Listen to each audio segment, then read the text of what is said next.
Salve, povo do pensamento! Sejam bem-vindos! Esta é a 15ª aula do nosso seminário e nela daremos continuação à aula da semana passada. Como vocês sabem, estamos trabalhando nestas últimas semanas com o tema da arte indígena contemporânea. Há 2 semanas atrás, no 13º encontro, percorremos o primeiro platô, contextualização. Na semana passada, nosso 14º encontro, atravessamos o segundo platô, a esteses, e o terceiro platô, ancestrais animais. Hoje vamos avançar em direção ao quarto e último platô, o sonho como instituição. Como aquecimento poético para a aula de hoje, vamos assistir um trecho da leitura realizada por Ailton Krenak de Sonhos, capítulo do livro Um Rio, um Pássaro, recentemente publicado pela Dantes Editora. Vamos ao nosso aquecimento poético.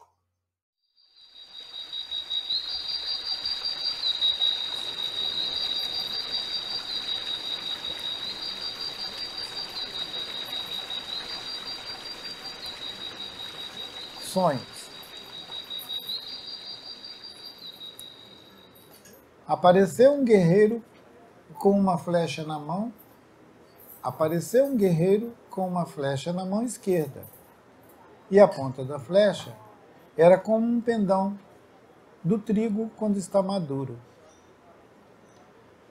O guerreiro flutuava e dançava.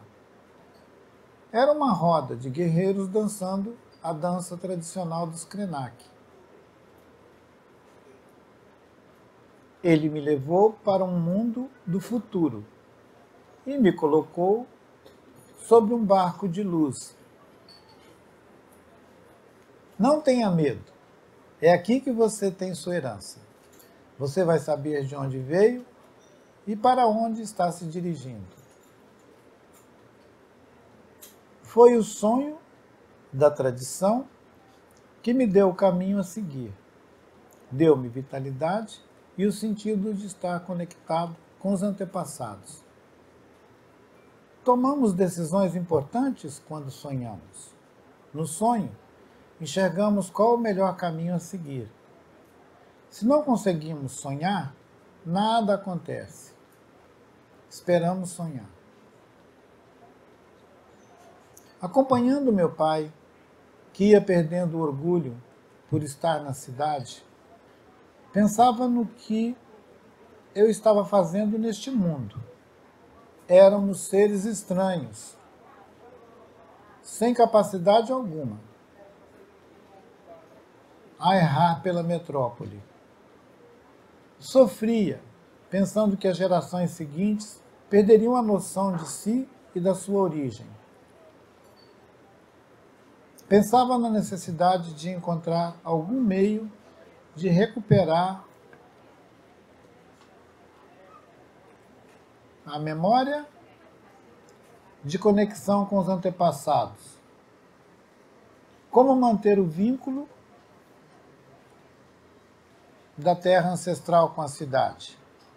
Precisava encontrar um meio de voltar a recuperar a terra ancestral. A forte lembrança sobre a herança cultural era como se fosse uma paixão. Apaixonado é que consigo estar na porta do mundo ancestral. Quando tive o despertar de ser um herdeiro da minha cultura, veio-me a decisão de trabalhar com reverência e humildade para com a nossa tradição. Todavia, quando trabalhava arduamente, percebi as minhas limitações e o quanto sou pequeno para trabalhar sozinho. Foi então que sonhei. Passei a receber ensinamento dos sonhos, como é o costume da nossa tradição.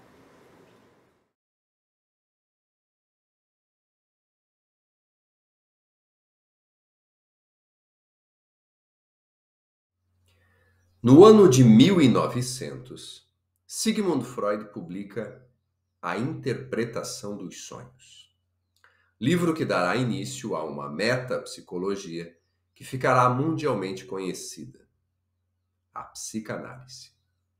Segundo o psiquiatra austríaco, todo o material onírico produzido durante o sono estaria relacionado com o desejo do sujeito. As imagens que denominamos sonhos seriam nada mais que nossos desejos, na maioria das vezes reprimidos, dramatizados de maneira condensada e ou deslocada. O sonho seria, portanto, o modo encontrado pelo inconsciente para elaborar uma repressão sofrida e realizar, em certo sentido, um desejo não consumado em vigília. Desse modo, a noção de interioridade, postulada pela psicologia moderna, inicialmente combatida por Freud, retorna numa camada mais subterrânea. O eu deixa de ser senhor em sua própria morada. Quem assume a posição do colonizador, oikonomos, senhor, mandatário, governo da casa, parece ser o inconsciente. É nesse mesmo sentido que o sonho será pensado pela psicanálise como uma espécie de acesso, de estrada real, de via privilegiada ao inconsciente. Dizendo de outro modo, as imagens oníricas seriam, segundo a psicanálise, produzidas pelo sujeito que sonha. Haveria, portanto, um responsável, um criador, uma espécie de ponto original da imagem onírica. Tais imagens seriam, desse modo, próprias de um determinado sujeito, visto que é ele, de modo individual e interno, quem as elabora. Contudo, para acessar a instância individual interna e de difícil acesso, onde se manifestam tais imagens, o melhor caminho, sugere a psicanálise, é justamente o sonho. Visto que cada sonho é produzido de modo privado e individual, isolado, pela relação do sujeito com o seu próprio inconsciente. O sonho seria, dessa forma, uma relação do sujeito consigo mesmo. Enquanto o método psicanalítico de análise dos sonhos seria um modo de acessar aquilo que desconhecemos em nós mesmos. Contudo, se o sonho, como estrada pavimentada ao inconsciente, pretende nos colocar diante aquilo que há de mais profundo em nós mesmos, nossa natureza mais verdadeira e original, se a psicanálise vai tomar o sonho como relação do sujeito com aquilo que ele deseja, então tudo indica, como sugere Davi Kopenawa, que nós brancos sonhamos apenas com nós mesmos.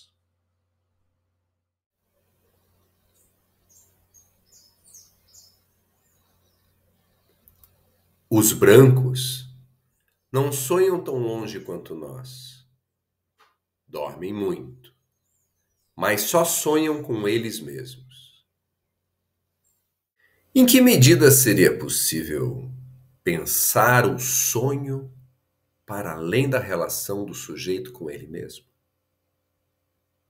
Em que medida a psicanálise estaria, como as demais psicologias modernas, remetendo à noção de propriedade privada a uma espécie de natureza profunda do sujeito? Haveria alguma linha de fuga para se pensar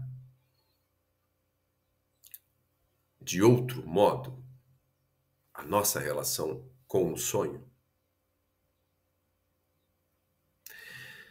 Quando Ailton Krenak nos fala do sonho como instituição, dois verbos aparecem frequentemente: ensinar, compartilhar.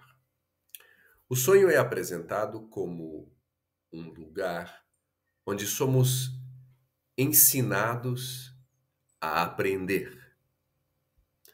Nessa espécie de escola onírica, as imagens sonhadas nos ensinam a viver, a tomar decisões, a fazer boas escolhas e também a compartilhar tais aprendizados de modo afetivo com nossa comunidade. O sujeito não aparece, portanto, como aquele que cria a imagem, mas sim como aquele que aprende algo com ela e que pode compartilhar esse aprendizado.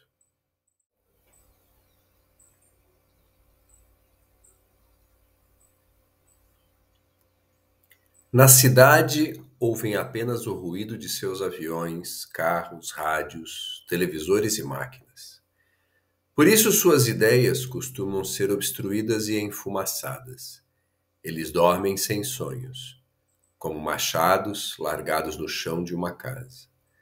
Enquanto isso, no silêncio da floresta, nós, xamãs, bebemos o pó das árvores e Ancoana ri, que é o alimento dos chapiri.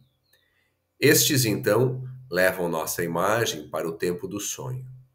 Por isso somos capazes de ouvir seus cantos e contemplar suas danças de apresentação enquanto dormimos. Essa é a nossa escola, onde aprendemos as coisas de verdade. Essas imagens, vistas no tempo do sonho, parecem, de algum modo, anteceder aquele a quem elas ensinam e, ao mesmo tempo, se alojar num espaço do fora, eu, para além do próprio sonhador. O que acaba por colocar uma questão extremamente instigante. Uma vez descentralizada da dimensão transcendente de seu criador, em que medida a imagem continuaria sendo sonhada, produzida, elaborada individualmente por alguém? Também seria possível inverter a questão. Ao naturalizar um sujeito, mesmo que do inconsciente, como causa, origem da imagem sonhada, não estaria a psicanálise oferecendo uma defesa metapsicológica à propriedade privada? Ou seja, se estamos fadados a sonhar com nossos próprios desejos, se nossos sonhos revelam um inconsciente que opera de modo interno e individual em cada um de nós, então tudo indica que haja algo de próprio em nossa natureza mais profunda. Ou seja, parece haver uma defesa da psicanálise a uma ideia de natureza profunda como propriedade privada em nós. Algo radicalmente diferente parece habitar as imagens sonho dos povos originários. Talvez seja nesse sentido que Davi Kopenawa diga que os brancos não sonham tão longe quanto os Yanomamis, que os brancos dormem muito, mas que só sonham com eles mesmos. Contudo, se os povos originários não sonham com eles mesmos, como sugere a psicanálise, então eles estariam sonhando com o quê? Eles sonham com os outros. Ou, na bela definição de Hannah Limuja, eles sonham com o desejo dos outros.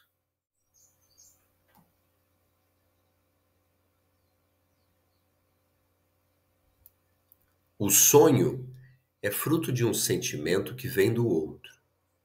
Seja esse outro um morto ou um parente ausente temporariamente. O objeto do sonho é o sujeito do sentimento, e quem sonha acorda no mesmo estado daquele que desencadeou o sonho. A pessoa acorda churumu, triste, e fica pirri, com saudade. Aqui se pode colocar uma questão interessante.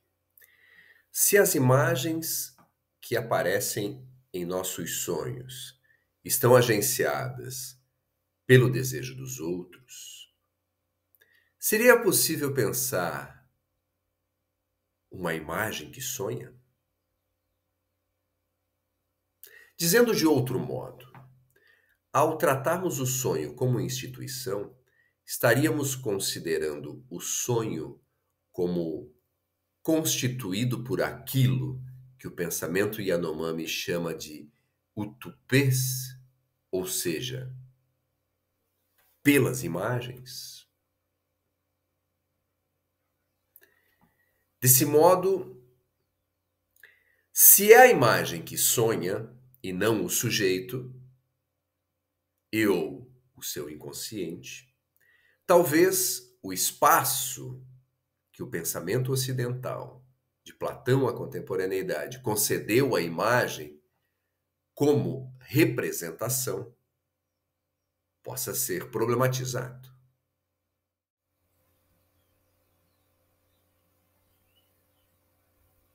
A imagem é precisamente isso.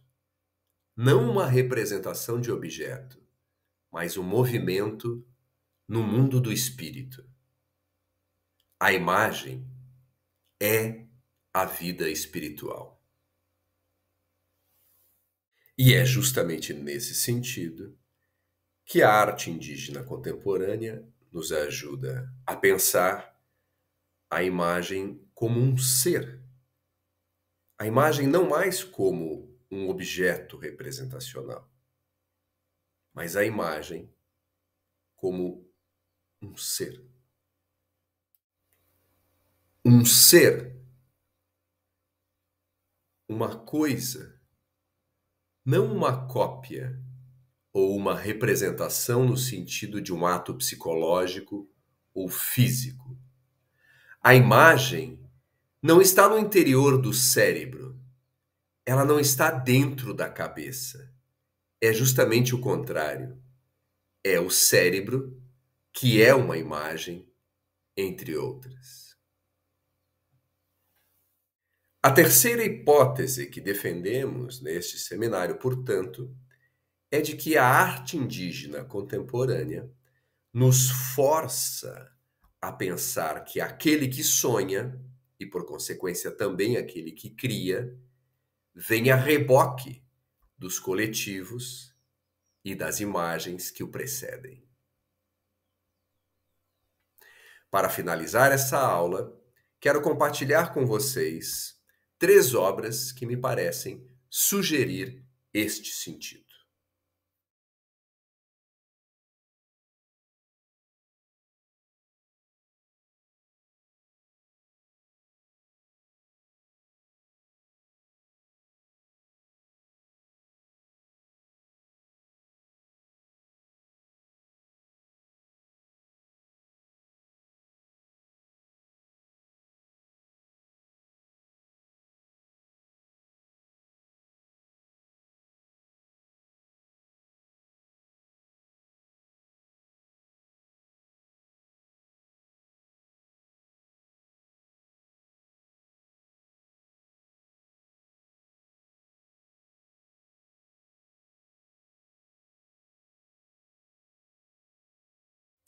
Podemos aqui encerrar o nosso seminário.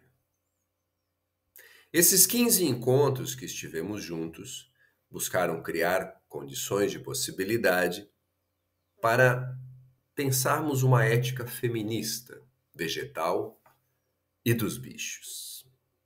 Diante a constatação da morte de Deus e da morte do homem, diante a constatação do destronamento do transcendente em nós, há um mundo que pede passagem. Talvez possamos estar mais atentos, a partir de agora, a esse mundo e, quem sabe, em algum momento colaborar, de algum modo, com a sua invenção. Desejo a vocês um excelente final de ano, boas festas e até breve. Tchau!